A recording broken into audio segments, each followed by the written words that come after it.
De nuevo, muy buenas tardes. Bienvenidos a la tercera emisión de Imagen Informativa en este miércoles 27 de marzo. En la información, la juez segundo de lo penal, Rudy del Carmen Gómez Vázquez, dictó auto de formal prisión a Leoncio Lorenzo Gómez, exdirector de Contabilidad Gubernamental durante la administración del exgobernador de Tabasco, Andrés Granier. A Lorenzo Gómez se le acusa del autorrobo de una camioneta con documentación fiscal contable que amparaba las cuentas públicas de 2012 de la pasada administración. Se trata del primer funcionario del gobierno de Andrés Granier encarcelado por acusaciones de desfalco financiero. Por otro lado, se informó que se han realizado cateos al domicilio de Miguel Contreras García, quien se desempeñaba como subsecretario de egresos de la desaparecida Secretaría de Administración y Finanzas del gobierno tabasqueño. Pero del gobernador de Andrés Granier, nada en su contra. La próxima semana, el Bester Gordillo Morales interpondrá un juicio de amparo con el que pretenderá invalidar el procesamiento que se dictó en su contra hace casi un mes y que la mantiene en prisión con atención médica. De acuerdo con el abogado Marco Antonio del Toro, defensor de Gordillo, el recurso federal será analizado por un tribunal superior en materia penal con el propósito de que determine si fue correcto someterla a un proceso penal como presunta responsable de delitos de delincuencia organizada y operaciones con recursos de procedencia ilícita.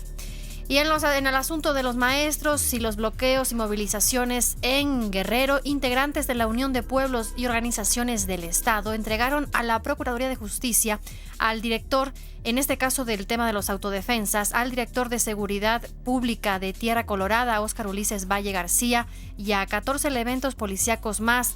La dependencia informó que los 14 uniformados están bajo resguardo para determinar la situación legal sobre la denuncia en su contra por delito de homicidio. El director de Seguridad Pública y los 14 policías fueron retenidos el día de ayer por pobladores de Tierra Colorada luego del asesinato de un comandante de sus propios grupos de autodefensa, y todo ello como una reacción a ese asesinato se dio la detención de esta persona. Bueno, la detención, el secuestro, se puede decir, de Óscar Ulises Valle García por considerar que estaba relacionado, implicado con el asesinato de este comandante. El secretario de Gobierno de Michoacán, Jesús Reina, confirmó que grupos de autodefensa que operan en la comunidad de La Ruana, municipio de Buenavista, se mantienen en operación con 150 integrantes. Por otro lado, afirmó que prevalece la atención por la desaparición del encargado del orden de la comunidad indígena de Cherato, esto en el municipio de Los Reyes, Roberto Serrano Cervantes.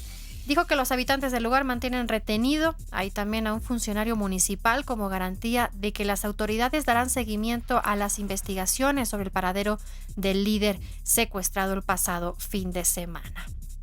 La PGR reportó que 94% de los integrantes de la Policía Federal Ministerial ya fueron certificados bajo las condiciones que establece la Ley General del Sistema Nacional de Seguridad Pública.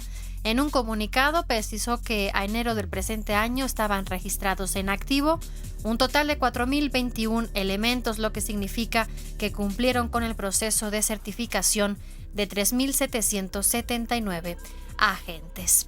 Y ahora sí, con el asunto del magisterio disidente en el Guerrero, pese a esta presión, el Congreso de la entidad anunció que no aprobará la reforma a la Ley Estatal de Educación.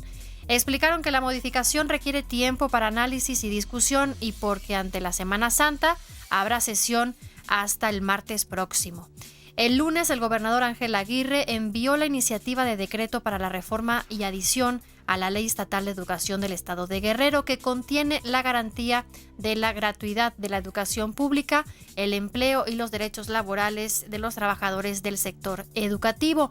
Pero ante esto, el magisterio disidente empezó a realizar bloqueos, como le contábamos desde el viernes pasado, en las autopistas, además de haber tomado el Palacio del Congreso en el estado en marcha con sus reivindicaciones. Empresarios acapulqueños y turistas reprobaron cualquier tipo de movilización que pretendan realizar miembros de la disidencia magisterial y exigieron al gobierno aplicar la ley sin miramientos.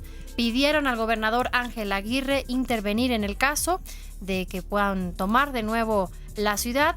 Pidió encarcelarlos y no ser benévolos con los más de 6,000 profesores que han perjudicado a la entidad y a los estudiantes, en definitiva, a los menores, a los padres de familia. Oaxaca, integrantes de la sección 22 del Sindicato Nacional de Trabajadores de la Educación, ahí rompieron el cerco de vallas metálicas que resguarda el Palacio de Gobierno en el centro histórico.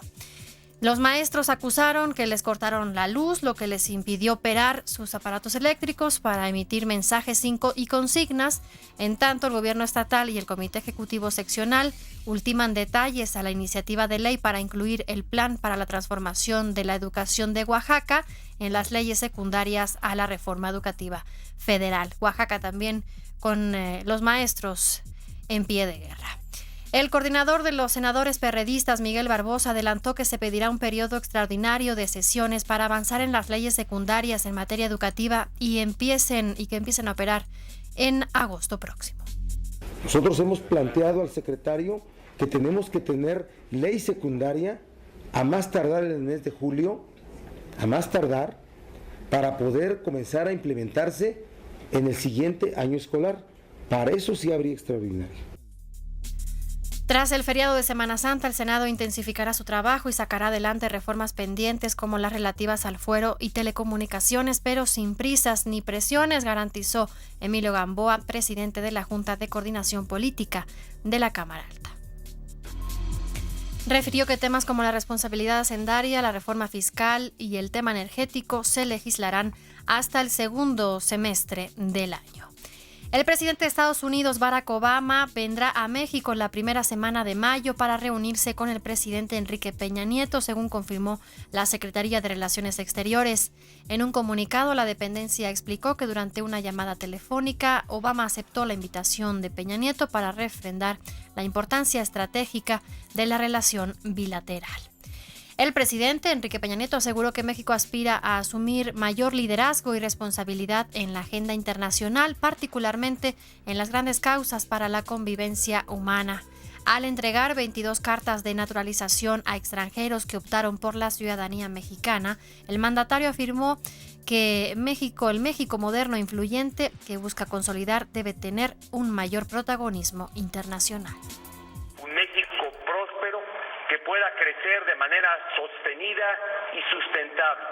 Y aspiramos, a partir del logro que vayamos teniendo internamente, a asumir también una mayor responsabilidad global, especialmente en favor de las grandes causas de la humanidad. Y en las imágenes internacionales, el Papa Francisco celebró su primera audiencia pública ante miles de fieles en la Plaza de San Pedro, donde arribó a bordo del papamóvil descubierto.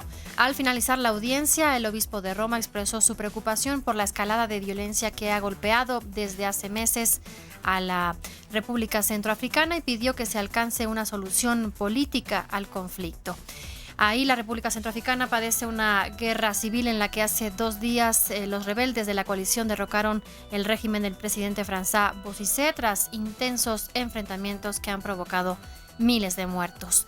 En tanto, el Vaticano distribuirá en el mes de abril un DVD titulado Francisco, elección de un papa que viene del fin del mundo, en el que da a conocer las primeras palabras pronunciadas por Jorge Mario Bergoglio tras ser elegido papa el pasado 13 de marzo allá en el Vaticano. El relato de lo ocurrido en el cónclave señala que cuando el vicedecano del Colegio Cardenalicio, Giovanni Battista Re, le preguntó si aceptaba el nombramiento como sucesor de Benedicto XVI, el cardenal argentino dijo: «Soy un gran pecador, confiando en la misericordia y en la paciencia de Dios, con sufrimiento acepto». Y en más información internacional, el presidente encargado de Venezuela, Nicolás Maduro, dijo que en las elecciones del 14 de abril el pueblo tendrá la decisión de elegir entre la patria o el imperialismo y entre el socialismo o el capitalismo como candidato presidencial del oficialista Partido Socialista Unido de Venezuela. Maduro recalcó que en la elección están en disputa 2 modelos, tal como lo planteara el fallecido Hugo Chávez en su última campaña de reelección. Maduro, quien se hizo llamar hijo de Chávez, aseguró ser un hombre del pueblo, mientras que su rival, Enrique Capriles, dijo un burguesito, y afirmó que si votan por él, trabajará para convertir a Venezuela en potencia socialista. En fin, en otros asuntos, en Chipre, las autoridades preparan la reapertura de los bancos prevista para mañana jueves, tras 12 días de cierre y ante el temor de una fuga masiva de capitales tras el rescate acordado por sus socios de la eurozona. Para evitar esta salida de capitales, se publicó un decreto en el que los pagos y los giros al extranjero quedaron limitados a 5.000 euros por mes, por persona y por banco, y los viajeros que dejen Chipre no podrán llevar consigo más de 3.000 euros en efectivo. Los bancos de la isla mediterránea están cerrados desde el 16 de marzo, debían inicialmente reabrir el martes, pero el Banco Central de ese país decidió esperar hasta mañana para implementar medidas que eviten que los chipriotas vacíen sus cuentas bancarias ante el temor de toda la situación de crisis financiera, de lo que supone el rescate a esta banca y de las consecuencias que eso pueda tener.